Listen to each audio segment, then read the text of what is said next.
নবী যে তাদের জানাজার নামাজ পড়ে দোয়া করে তাদের ইয়া রাসূলুল্লাহ আমি আছি সুবহানাল্লাহ।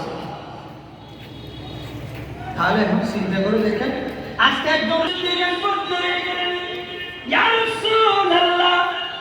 আমি আজকে কি করেছি সিদ্দিক আকবরের কাছে পাওয়া গেছে সিদ্দিক আকবর শুধু আশা করেছেন নয়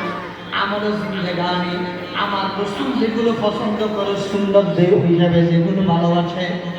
সিদ্দিক আকবরের আমল করে সাহাবায়ে কেরামকে প্র্যাকটিক্যাল ভাবে দেখাই দিয়েছেন উচ্চস্বরে বলে আমাদের দরবারের পক্ষ থেকে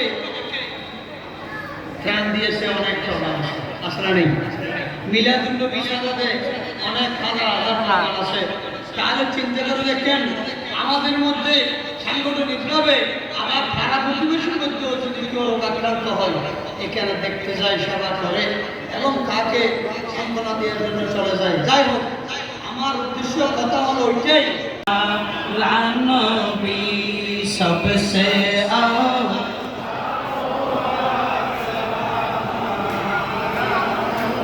सबसे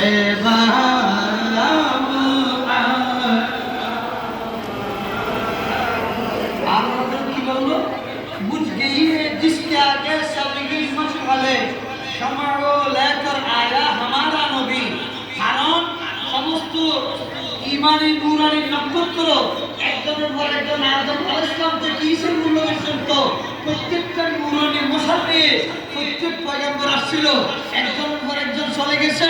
আমার নবী প্রধান অতিথি হুজুর বলেন সুবহানাল্লাহ আমার নবী ইমামুল আম্বিয়া আমার নবী সাইয়্যিদুল মুরসালিন আমার নবী শফিউল মুজনিবিন সেই কারণে আমার রাসূলকে পাঠানো হয়েছে সবার শেষে হে ইমানদাররা আমার রাসূলকে সবার শেষে পাঠাবো অসুবিধা নেই তুমি যাও ওখানে গিয়ে ওনার সাথে রাতে হাজুর গাছ তোমাকে মোহাম্মদ আহ্বান করতেছে যাও সাথে রাতে হাজুর গাছ খেজুর গাছ দেরি করো নাই সাইড থেকে সাইডটা দিয়ে